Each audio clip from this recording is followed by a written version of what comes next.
what you want, when you want it, where you want it. This is The Mesh. All across North Carolina and beyond, the debate between Eastern and Western continues. And while the two styles certainly dominate the Tar Heel state, there's plenty of barbecue joints that aren't tied to such geographical traditions. In places like Taylorsville, the barbecue focuses on producing good quality meat, smoked low and slow, and not so much on whether you add tomato to your sauce or choose shoulder over the whole hog. In fact, at Apple City BBQ, you'll even find a jalapeno and lime barbecue sauce that's unlike anything else you'll taste around North Carolina.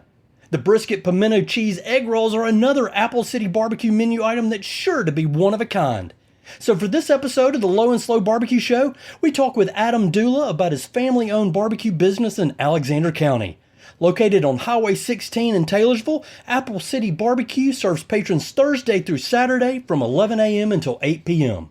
You can find out more about the business and see the menu at appleCityBBQ.com. We get the complete lowdown on the Dula family's barbecue enterprise during our conversation. Adam also shares his tips for backyard barbecue enthusiasts, his insight on using real hickory and apple wood in the smoker, and his votes for his favorites in the Low and Slow Barbecue Showdown. Find Adam's recipes in the blog on our website, lowslowbbqshow.com. Adam's sauce recipes there, as well as recipes for my Meemaw's Lexington-style sauce and my own Alabama white sauce. Visit the website and you'll also access Low and Slow Barbecue Show episodes, including my conversations with Matt Berry from Midwood Smokehouse, Matthew Register from Southern Smoke BBQ in Garland, and Lewis Donald from Sweet Lou's Barbecue in Charlotte's Belmont neighborhood. But today, it's the barbecue from the Brushy Mountain foothills that's in the spotlight, and that means Apple City BBQ in Taylorsville.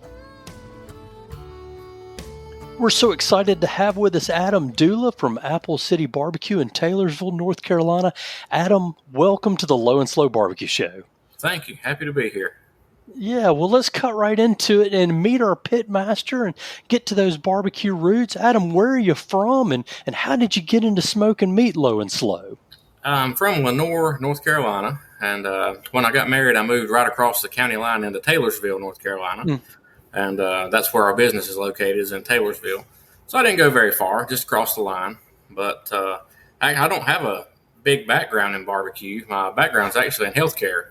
I worked in nuclear cardiology for about 8 years, and it was a mobile position. I traveled all over the place. And, okay.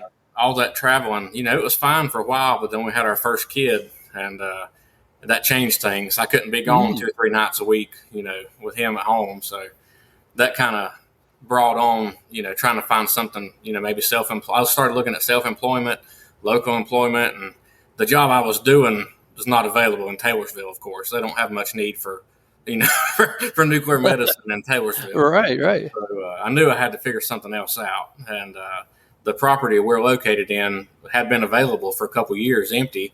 And we're like, well, we cook barbecue and people paid us to do it, for little caterings and stuff, kind of off the books, just side work.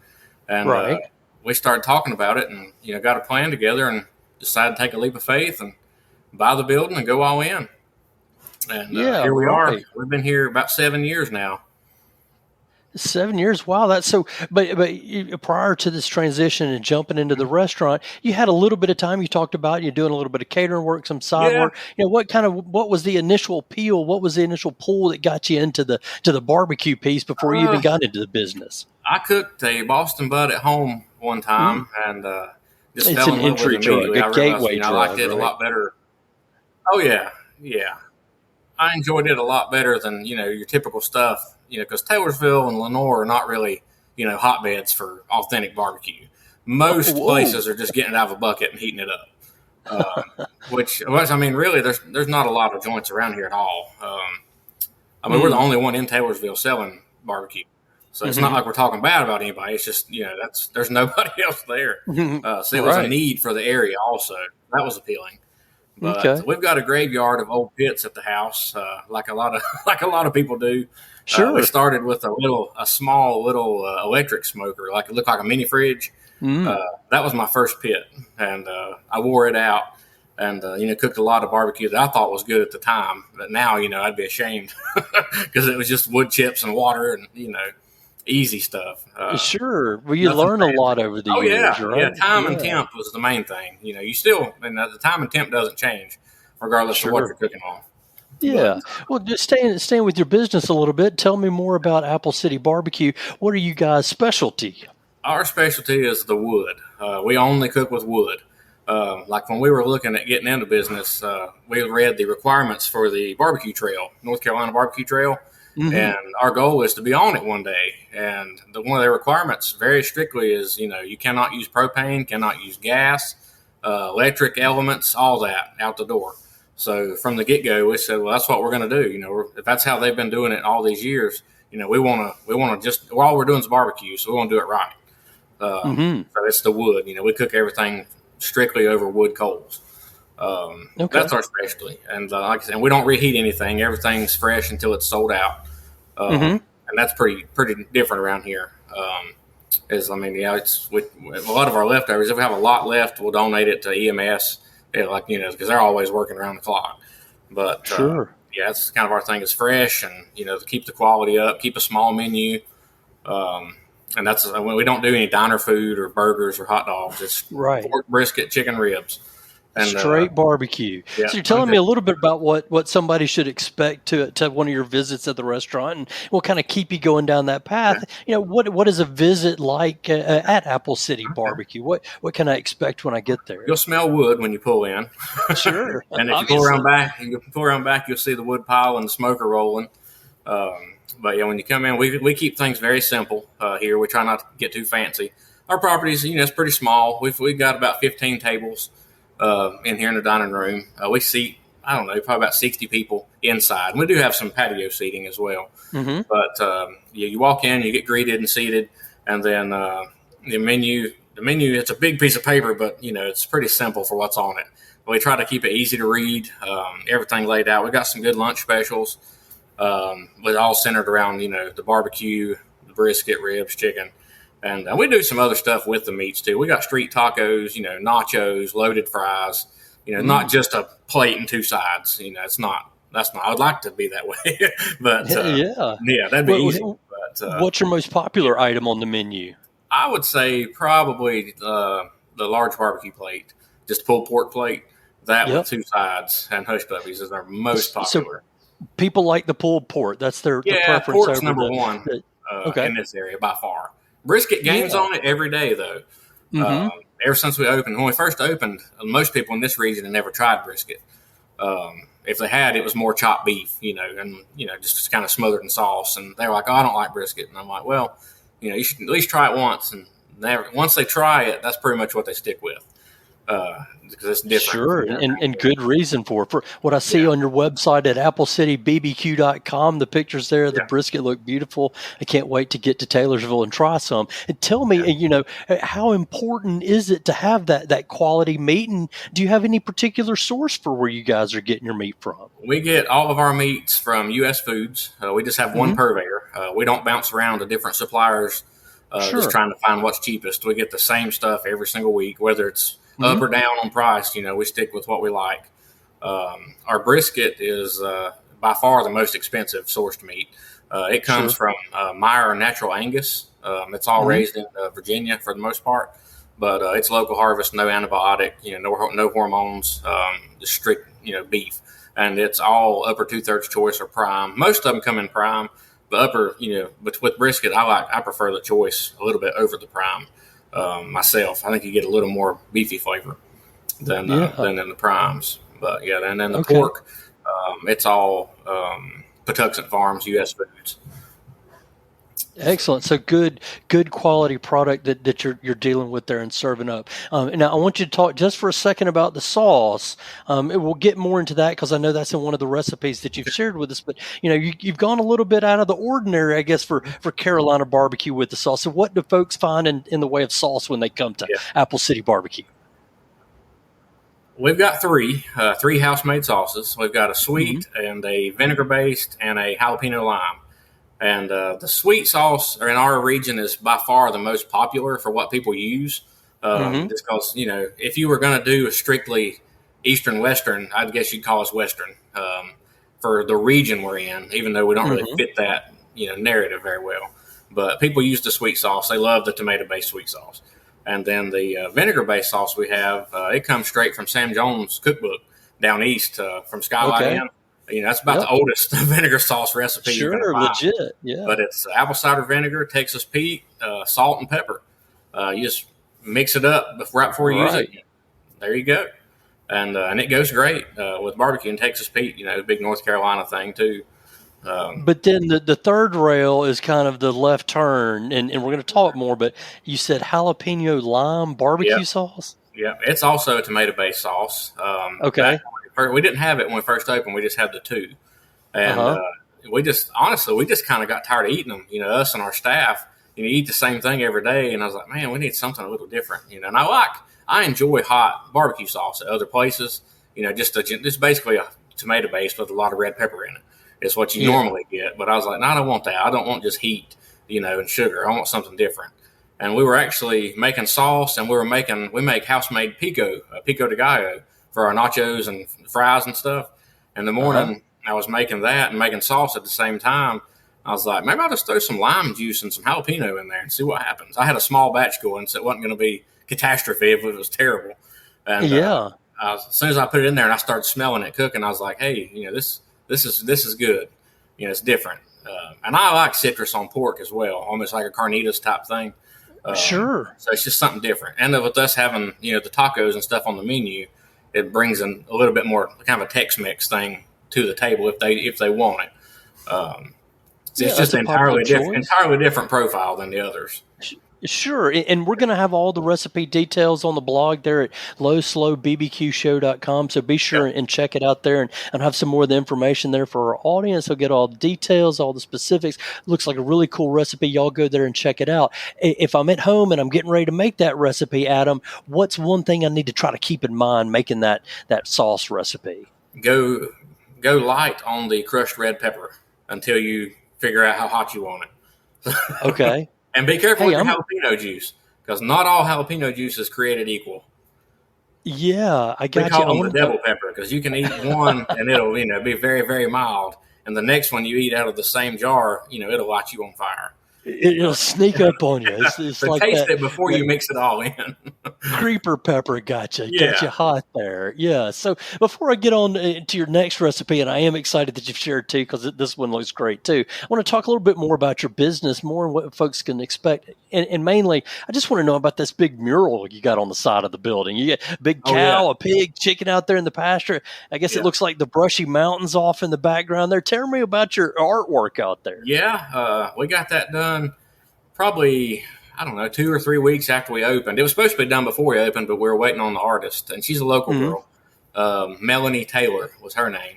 But I don't know if she still does it or not. But she did some stuff in town, and we saw her painting and pulled in there and asked her about it. And I was like, hey, we've got a 60-foot wall with nothing on it. It's just white, And we had just bought the property, so it needed painting anyway. And so I was like, well, I'd like to have something different, people can come by and, take a quick picture of. And I said, I do want to incorporate some, Blue Ridge Mountains on it. So I said, you got to get some of that on there to catch people's eye when they drive by. And she did it. She sketched it up. And the first couple of sketches didn't look like that. And I didn't like them at all. It was more flames and, kind of trendy barbecue stuff. You were cooking the cow and the chicken and the pig. I was like, nah, just something a little more, brings kind of uplightens people's day when they pull in, something not necessarily goofy, but something that's about impossible to tick somebody off, Right. Well, it's friendly. It's welcoming. She did a good job. People pull in here even when we're closed just to take a picture with it. Sure. Yeah, you have to check it out on Highway 16 there in Taylorsville. And of course, you see a picture on the website. And give a shout out there from Melanie Taylor on her artwork there. Hey, Adam, so what's something that would have surprised people about, running a barbecue business? What's something surprised you over these past 7 years? I would say the volume of meat you have to cook. That really caught us off guard, especially when we first opened. When we first opened, we had one smoker, and it was I don't know if you're familiar with Stump's Smokers out of Georgia. Sure. We bought an XL stretch, which was a pretty good size pit, we thought. But we filled it up, and we were selling out of food in like an hour and a half. every day. So it was, Right. it was good for us, but, not necessarily for trying to be here from 11 to 8. So Right. we Yeah. realized quick we had to get something else going. So that second week in business, we found another stump smoker as a Platinum 5, another charcoal pit, gravity feed. And we went and bought it from a guy in Missouri. We just drove out there, got it, brought it back, hooked it up, and started cooking on it. And that held us for probably another 2 years to 3 years, because you can cook a lot of meat on both pits combined. And then after about 3 years, we outgrew both of them, and now we have a oiler, J&R oiler, 1300. They have the same thing down at Midwood. I think you were there. Yep, definitely. Yeah, they've got one, and John G's Garen, he's got one. Okay. We actually picked ours up together from Texas. We ordered them. We have sibling serial numbers on our pits because we ordered them the same day. So. Oh, right. Well, have you been down to visit John G's, and yeah. has he come up to see your smoker? Yeah. Do Garen you and I have a are actually relationship good there? friends. We actually used to work together in Nuke Med back several years ago. We worked in the hospital together. Well, that's funny coincidence, and now y'all are both into the barbecue business. Of course, he was one of our guests there in the Pitmaster series of our podcast. Yeah. So, Adam, let me ask you. We think about Eastern barbecue and Western North Carolina barbecue. Where does the Apple City, where does Taylorsville fit in between Eastern and Western, and specifically, where does your barbecue fit into that blend? I would just go ahead and admit it that we're kind of an outcast. Okay. There's nothing wrong with that. As far as that goes, we don't fit because we don't sauce the meat. Okay. But our theme / influence is more, not necessarily Texas style barbecue, because we use a lot more than just salt and pepper, and we don't use post oak because it doesn't taste like Texas barbecue. But one thing I do love about Texas is, though everybody down there, the old joints like Lockhart and the old part of Texas, they cook what they like, and if customers come in and love it and eat it every day, great. If they don't like it, it's going to be the same tomorrow. Right. So take it or leave it. Yeah, we don't feel like we need to change just to fit the narrative of a lot of other places, which I do enjoy. Like the Lexington style and all that. There's I like eating that barbecue, but I don't want to cook it. It's just not not my thing. I wasn't raised on it because we don't have that here. Right. Eating, for me to drive to Lexington's like an hour drive, and then Eastern style is even farther to get whole hog vinegar based. You're 3-4 hours away from that here. Right. And the Western style, I mean, it seems like it's kind of, other than Red Bridges and Shelby and all that, it's kind of died off a little because there's not a lot of places cooking the saturated tomato based sauce anymore. A lot of these places are gone. Sure. Other than like Shelby joints. As somebody that came up from Lenore and kind of in the the Unifor Hickory metro area, what kind of barbecue did you have coming up? If you didn't go an hour to Lexington, or you didn't go to Shelby or one of those places, or did you have it? We didn't have much. I mean, we got cookout. Yeah, that don't count.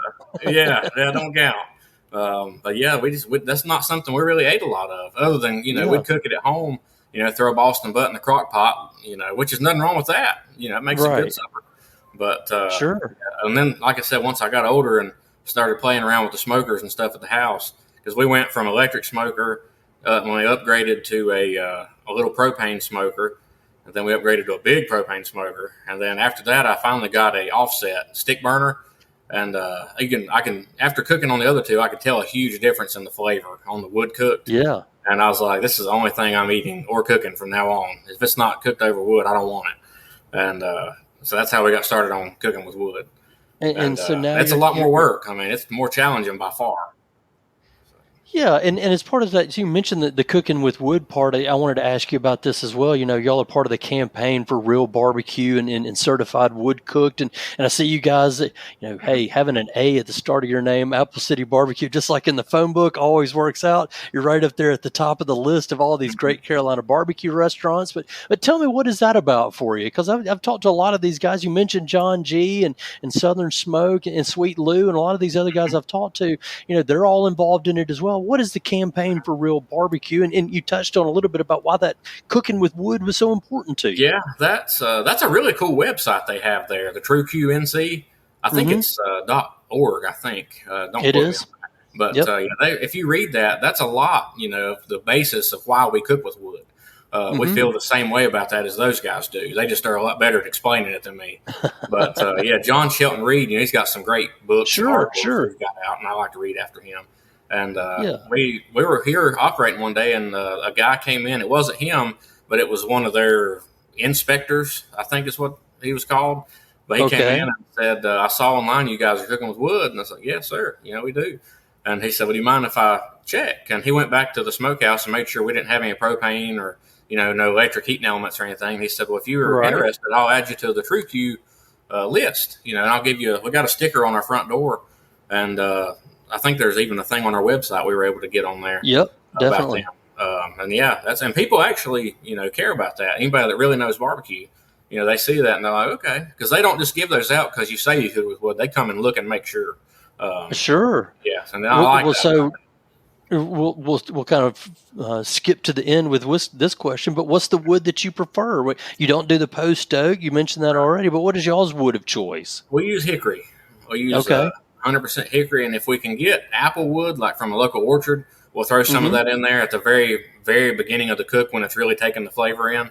We'll throw some apple in, but it's kind of hard to get that much because we burn about a quart a month, so that'd be a lot of apple trees. Sure. Why hickory? Why I just like the flavor of it. It's like I said, I like Texas barbecue, but post oak's pretty stout.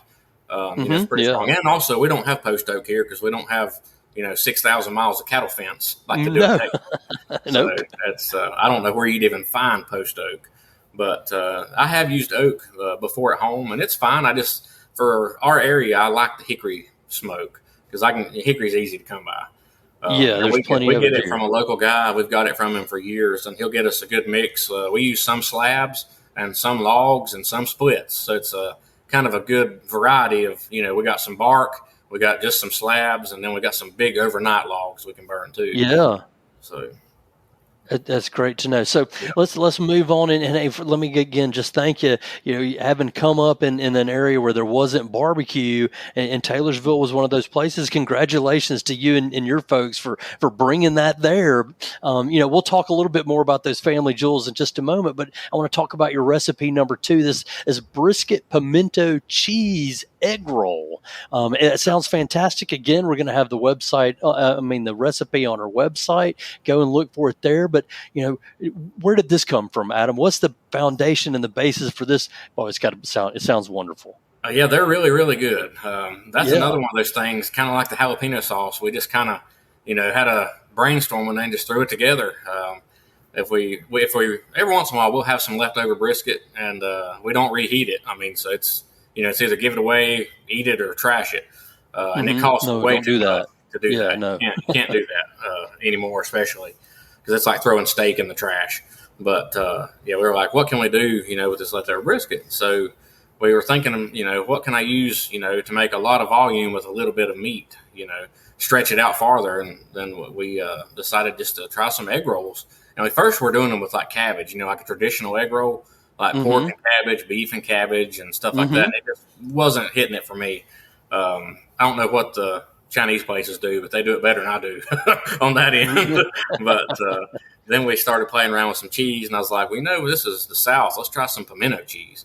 And that kind of binded everything together, too, and made it easier to work with. And it stays put. And then when they're done, they're just great because hot pimento cheese is great. But and then we started selling them, and from the minute we posted them, people were coming in here and buying them and loving them. And here we've been selling those for years now. And now we sell anywhere from probably 180 to 200 every weekend. Holy cow! Are you making your own pimento? That dines in gets egg rolls. Wow. Are you guys making your own pimento cheese as well? Well, no. Technically, yeah, because we buy pimento cheese, the base, like from U.S. Foods, and then we add in the shredded Colby Jack cheese and black pepper and a little bit of salt and mix all that up with the brisket. So it's kind of a half and half pimento cheese. Yeah, I got you. But, the recipe at home, our folks are going to be making it up themselves. They're not going to have U.S. food. So what is Adam's local choice for pimento cheese? So Adam goes to the grocery store. What are you going to get? Because, there's some really good choices around here. I like the Palmetto Moon if I'm going to make a small batch. Yeah. Yeah, the jalapeno one. I think it's in a little green container. Yeah, fantastic. So we'll have the recipe online at lowslowbbqshow.com. So, Adam, next I want to take you into BBQ 101. Give some advice, some tips for our audience at home, some things that you've learned in your time from, I guess, from medical supply purveyor or all the way up Yeah. to barbecue selling. What is one tip or one of a kind practice that everyday barbecuer guys or gals should try to follow when they're cooking up? One tip they need to try to keep in mind when they're doing their thing. I would just go slow. Cook everything at your at your own pace. Don't rush it. If you're cooking for a get together, like if the party starts at 6 p.m. and it's going to take 12 hours to cook, don't wait till 6 a.m. Because your meat will not be ready. No. Yeah, it's okay to hold meat longer after it's done. Like the longer you hold it, the better it's going to get. Like our briskets and our pork butts here, we pull them off late the night before, and then they rest overnight in the warming cabinets, just still wrapped up. They're straight off the pit, and then we don't break them down till the next morning. So they've got a good 6-8 hours of resting before we touch them. And what have you got them wrapped in? Foil. Okay, so you wrap them up after they're through cooking, let them rest overnight in those warming cabinets, and then distribute as you intend for the day. Yeah. But I would say for a tip for home cooking is definitely start early. You can't be done too early with barbecue because you can always throw it in the cooler and put a towel on it, and it's going to stay hot for hours. Well, that's the other part. You've got that chance. Wrap it up and let it rest and give it some time to do its thing and then come up after it. So if I'm out there cooking at the smoker, what's a tool that I got to have when I'm smoking my meat or preparing anywhere along the way? From the beginning, the recipe, all the way down to the plate. We tell people the thing we wish we had known when we started out was actually called heat saver gloves, like hot gloves. They're these little thin cotton gloves you wear under your nitrile gloves, and they save you so much from getting burned.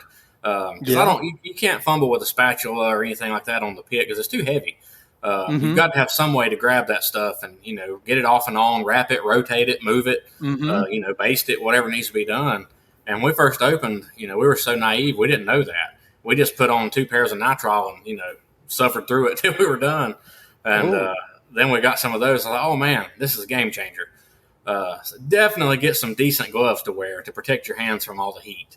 That and a thermopin. Get a good thermometer. The thermopins, every once in a while they have a special on their website, and you can get them pretty cheap. Like the 1 second reads. Those are really, really handy, and they're accurate. Sure. Well, that's definitely a great piece of advice there. The gloves for sure, and I need to take that advice. I've only got one glove, and it's already got a hole in it. And the thermometer makes it a lot more enjoyable than burning your fingertips off. For sure. Well, in the time that you guys have been in business and the time that you've been doing it, surely you've made some mistakes, and I don't want to try to fan the flames, or maybe I do. What do you feel like the biggest mistake that you've made? And I want you to share that so we can help our audience learn what shouldn't we do when we're out there, smoking barbecue.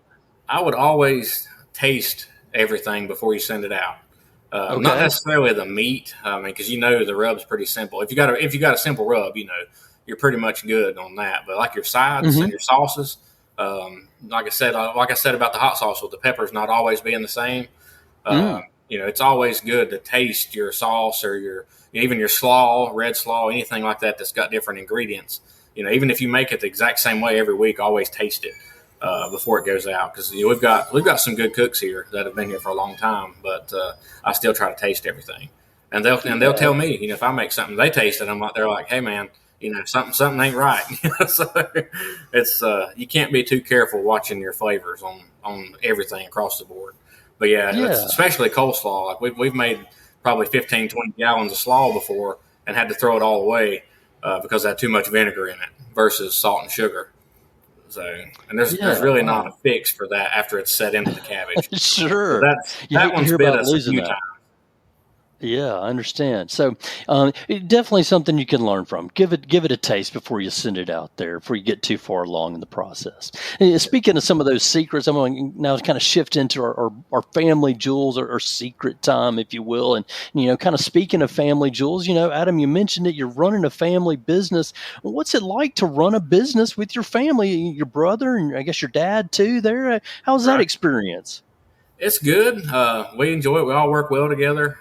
My dad, myself, my brother, and my wife are all here full time, and my mother is still working her job with the county for Caldwell County. She's been there. She's really, really close to retirement, so she can't come jump ship yet, but she's almost there. Yeah. But it's great until we have a family event like a wedding or something we have to go to. Then it's awful. So, but because that takes 5 or 6 of us out of the rotation that are here all the time. But other than that, it's great because we can depend on each other. Because we can pretty much operate with our family group plus a couple people. We can function. So doomsday staff. We're still going to be here selling barbecue.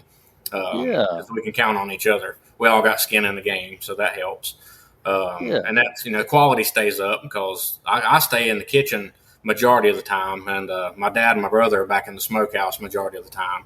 So we've got front and back covered all times with ownership and supervision. So that's nice. And if we're open, we're here. We don't have a choice. So if we have somewhere to be, if we can't be here, we can't open. Right. And yeah, that's a burden, but not really because I'd rather do that than worry the whole time. What's going on at the restaurant when I'm not there. Are they keeping this up? Is this done? It's easier to me to just be here and just do it. Well, in your operational hours, Thursday, Friday, and Saturday in Taylorsville, that you can plan around that a little bit. But I got to guess you're not just working on those 3 days, right? There's work that goes on all the rest of the time. Yeah, Wednesday is a full day cooking to get ready for Thursday because, like I said, we stay a day ahead to let it rest overnight. So Wednesday is all day cook. Tuesday is truck day. So we get about 200 cases delivered every Tuesday of fresh inventory. We start every week with everything fresh. Saturday night, when we get done, there's pretty much nothing left other than like vinegar and dry ingredients that don't go bad from week to week. But as far as fresh, produce, meats, stuff like that, it's coming in 200 cases every Tuesday. So we got to put that up, organize it, date everything, rotate stock. Monday is pretty much our only day off. Monday and Sunday, which Sunday, we got 2 church services, so that's not a day off. Right. So, Monday is our Saturday. We've adapted to that and got used to where Monday is our day off, unless we have a catering, because we do cater first of the week too, if it's a big enough job. But yeah, the schedule works pretty good. I wouldn't want to do any more because I don't think I would enjoy it. If I literally lived here, 6 days a week, I wouldn't want to do it anymore. Yeah. Well, so what is it? What is it that you enjoy about it that's keeping you doing it? It is a significant amount of work. What do you enjoy about it apart from being around your family? I like. I really like to look out in the dining room and see the different mix of people out here because you got blue collar people out here eating a 5-minute lunch and hitting the trail, and you got suit and ties coming in here having a business meeting for 2 hours with their laptops, sitting side by side. I like that, and they're all eating the same thing. So it's kind of across the board, and I like meeting people because you meet a lot of people doing this, a lot of different people. So we've been around a lot of places in 7 years, and that's just never know who you're going to meet. Like at a catering, especially, people just book it for a business, and you show up, and there's a celebrity. You never know who you're going to meet. So it's pretty interesting, and I like the challenge of it. Doing healthcare, it's. It was tough too, but you get in a routine. I'm not a routine guy. I like to be challenged, or I get bored. And restaurants definitely a challenge constantly because something new every day. Something's broke, something's not working. Something didn't come in on the truck, and you got to figure it out. It's always something. When you wake up, you're going to have problems, which sounds bad, but I kind of like it that way because it gives you something to do that day. Yeah, for sure. You mentioned you've got some, at least one young person, and maybe your brother has a family. Do you see this as a business that your next generation of Dula family will come into? I hope so. I've got 2 kids. I've got a boy who's 7 and a little girl who's 2. And when we opened here, my son was he was not even 1 year old. So this is all he's ever known was the restaurant. Yeah. But he's kind of the reason we're here, like I said, because if it wasn't for him, I'd probably still be traveling for work. Sure. But yeah, I don't know. They come here a lot, so they hate it right now because they're here all the time. But I don't know. Maybe I would say more the girl than the boy. Probably. I think the little girl's gonna have what it takes. Yeah. Well, she's still young. She's only a couple of Yeah. years. She hadn't gotten sick of it yet. Yeah, I'm she's sure. already she's already bossy. So Yeah. Okay. There you go. Well, yeah. so what do you feel like it takes to be successful in running in a barbecue business and in a place like Taylorsville or really anywhere? I would say, like, taking things to heart. Just like actually caring. Don't blow stuff off. Like if you got somebody comes in that's not satisfied, if it is something we did, you got to do what you can do to fix it for them. Either offer them something else or find them and see if you can make it right for them. But and like I said, just kind of not necessarily micromanaging. I hate to say that, but you got to stay involved in every little thing that's going on in your business to make sure it's for representing what you want it to represent. Make sure it tastes right, looks right. And the presentation's a big thing. Every once in a while I'll see a plate sitting in the window getting ready to go out, and I'm like, you need to get that back and wipe that edge off or redo that side. It looks sloppy. It's getting a little dry. Throw that in the way, get a new one. All that little stuff. It all matters. That, and you got to be willing to put the time in because it never stops. I try not to get on my phone much on Mondays, like I said, when I'm trying to do some stuff with the family. But it's replying to emails promptly, like people asking about caterings or if they're going to want to bring a group out to eat or something. I mean, the quicker you respond, the more likely you are to get that business. Sure. Everybody is wanting quick. So it's just always, it never stops. And like I said, something's always broken. Like last week, our hot water heater went out, so you got to jump on that because obviously you can't work without hot water. So I mean, it just never stops. So you got to be willing, to pretty much dedicate your time for sure. Sure. So Around the clock. lots of surprises along the way, not just with celebrities, but in the rigors of running a business, I guess you could say. So, when you're looking for advice, outside the business and the restaurant realm, when you're looking for barbecue advice, where are the places you go? Who are your sources for insight? I've got a few. It depends on what area we're looking at, like what category of advice. If it's a smoker problem, I'll call Garen because he's got the same pit I have. And I'm like, hey, man, have you ever had this happen? And he'll do the same, for me. He's like, has this one out on your pit? I'm like, no. And he's like, well, here's the serial number when it does. But, and like temps and stuff, if I got some briskets, I'm not really happy with for the week, I'll text Garen because he buys the same brisket I buy. And I'll text him, hey, man, what do you think of these briskets? A little bit of that. And he'll say, well, what he did to, loosen them up or tighten them up or, stretch them out. And I gotcha. There's a guy in South Carolina, Robbie, City Limits Q. I've hit him up a few times about some, we got a mustard sauce here, and that's a big South Carolina thing. So, of course, I reached out to the guy in South Carolina who knows, what it's authentic, because you can get it up here, but I want to know what they're really serving down there. And he's a good one to go for that. And our staff, I like to ask our staff, what they think. Because, like I said, we've only been at this 7 years. And before this, I'd never worked in a restaurant at all. And we've got some cooks that have been doing it, 15, 20 years or more in all different fields. So I'll ask them. I'm like, what do you think? And, and they'll tell me because I want their opinion. Yeah. So, have you got any examples of something that a chef or a staff member has brought that has now become something that's part of the Apple City tradition? We actually have a new menu item right now that came from a waitress. We call it the church dinner plate. Okay. And what it is, one of our waitresses would come in the kitchen and make her own little plate. She'd get like a little scoop of this and a pinch of this, a little scoop of this, and have like a little variety plate. Not a lot of anything, but a lot of different things. I'm like, you look like you just went through Sunday lunch at church. And then we just had our new menus made, and I'm like, I'm putting that on there. And my wife's like, you're not going to call it the church dinner plate. I'm like, yeah, that's what it is. Everybody around here knows what that means. Yeah. So that's one on there, and it's actually been a big hit so far. It gives people a chance to try 3 different things. You get 3 sides, and you get pork or chicken and hush puppies. It's kind of like a little sampler plate. Sure, I like the sound of that for sure. That does sound good. Now, so if Adam and his family they get some time away, or you're going somewhere else, or you've got time off. Ultimately, you're going to barbecue, and it's in North Carolina. Do you have a restaurant, and which one is it, and why? I would say the one I enjoy eating at the most would be Garen's down at John G's. Okay. Not just because our friendship outside of here, but I really like. I know he's just as dedicated as I am.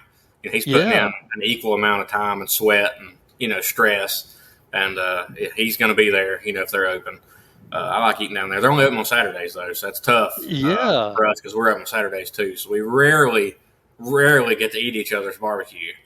But right. Well, and it's when we can. It's a bit of a drive from Taylorsville all the way down to Peachland. Oh, yeah. And from what I understand, it's a bit of a festival. He's got a long line of people lined up outside. Yeah. You ever get real crowded there at Apple City? Yeah, which we're set up different. He's got the Texas line. You wait in line and you order and you get your food when you finally get to the end of the line. Mm-hmm. Here we don't really set up like that. We're more you sit down and you order at the table. Okay. And we do have a carry-out bar and we've got a pickup window for call-ins.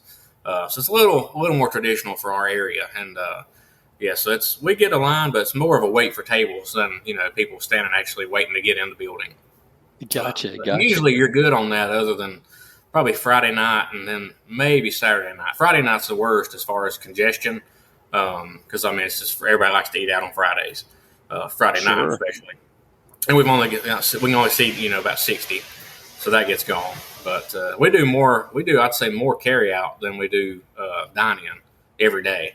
Ever since COVID, that was a big change for us. Which thankfully, that was stressful by far. It was awful because them telling you what you can and can't do seemed like every week. Sure. But when we switched, they made us do carry out only for 4 or 5 months, and I was stressed about that. But we actually didn't miss a beat. I don't think our sales dropped at all. Everybody that used to come in, started getting it to go, and it didn't really slow us down any, thankfully. So that was a blessing. But it sounds like the carry out stayed on even after. Yeah, we do a lot of carry, and we got online ordering too. So we try to be efficient for getting people their stuff pretty quick. Because like I said, we're not doing hamburgers, hot dogs, grilled cheese, none of that stuff. We're not cooking anything on a flat top like short order. And everything that you're going to order is already ready, because we've cooked it for like 12 hours already. So we can usually put it together for you pretty quick. Yeah. You get your barbecue sandwich in 3 minutes, but it took, 16 hours to make it. Right. Yeah. And you taste it with every bite, no doubt. We're going to wrap it up here in our time here with Adam Dula, or the Pitmaster at Apple City BBQ. We're going to take us into the low and slow showdown. And Adam, these are kind of quick hitters with a little bit of explanation. I know we may have covered a couple of these topics along the way, but we'll hit them to you again at the end just for good measure. So to kind of right off at the top, gas, pellets, charcoal, or wood? Wood. What is your favorite? Hickory. And again, remind us why wood and why hickory, Adam? It's just being authentic. It's a challenge. Not anybody can cook with wood. It takes time and practice, and you'll screw up some. When you're trying to learn how to burn a clean fire. Maintain temp, not bog it down, make it too smoky. And like I said, we mentioned earlier, the TrueQ website, trueq.org. They got a great explanation on there of why you should cook with wood. Like I said, they can word it a lot better than me. But that's I'm on the same page as those guys. Yeah, true wood. Love to hear that. That's good stuff. It's true to North Carolina barbecue as well. So I hope I didn't lead the witness too much, but what's the best state in these United States for barbecue, Adam? I would probably say North Carolina. Especially now. I would say especially now because I really like the Texas barbecue, but North Carolina now is getting some stuff in. You got Noble Smoke in Charlotte. You got Midwood. You got John G's. A lot of those places are Texas, influenced pretty heavy, and people are like we talked about earlier, the Eastern Western, dual North Carolina tomato versus vinegar. That's kind of it's not a thing of the past by any means, but people are more open now to trying, different styles, not just strictly, is it vinegar or is it ketchup? They're like, okay, so it's you doing your own thing. Okay, let me try it. So sure. So speaking of that question, and in Texas, you don't find that. Texas is strictly, post oak, salt, pepper, and beef. But I would give North Carolina the edge there, just because there's you got a little more variety on what you might like, and you might like something different from week to week. It's okay. With Kerry Brindle up at Peg Leg in Tennessee, he's got a saying that you don't have to hate everyone else's barbecue to love ours.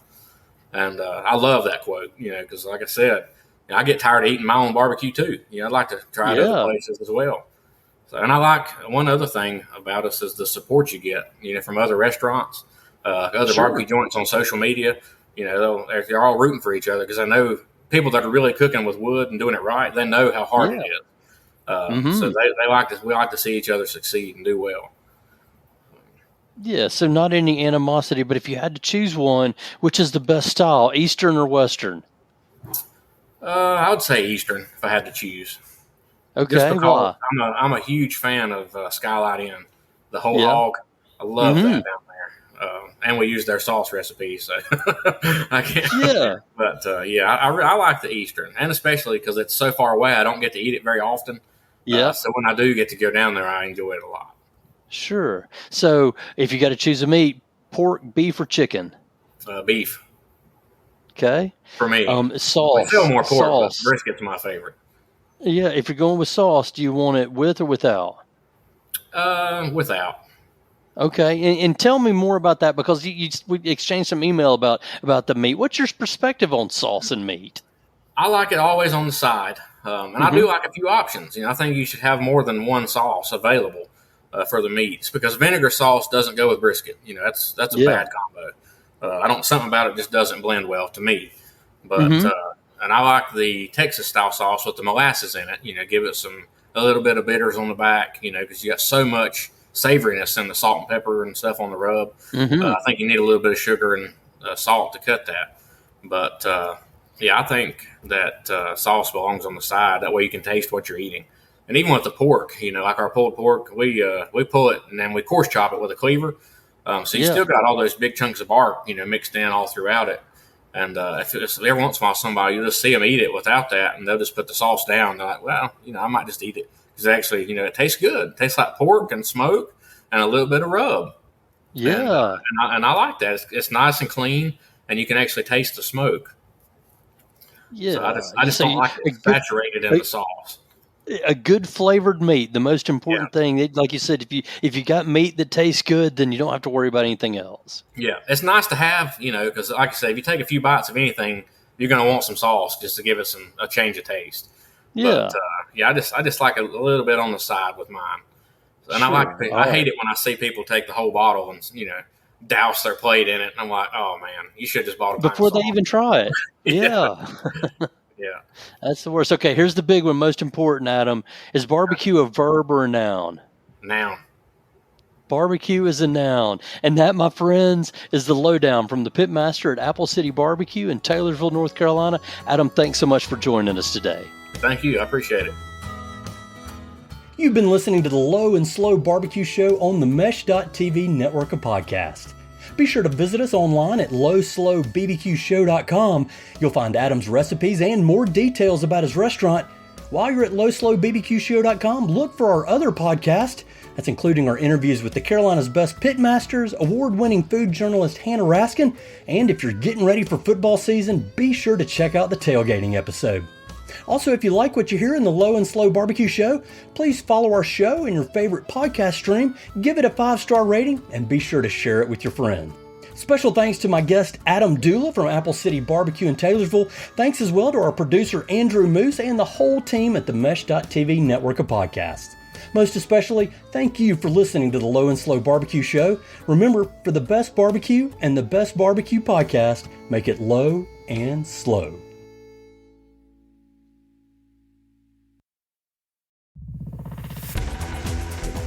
You've been listening to The Mesh, an online media network of shows and programs ranging from business to arts, sports to entertainment, music to community.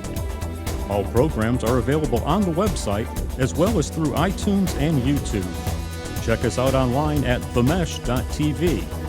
Discover other network shows and give us feedback on what you just heard.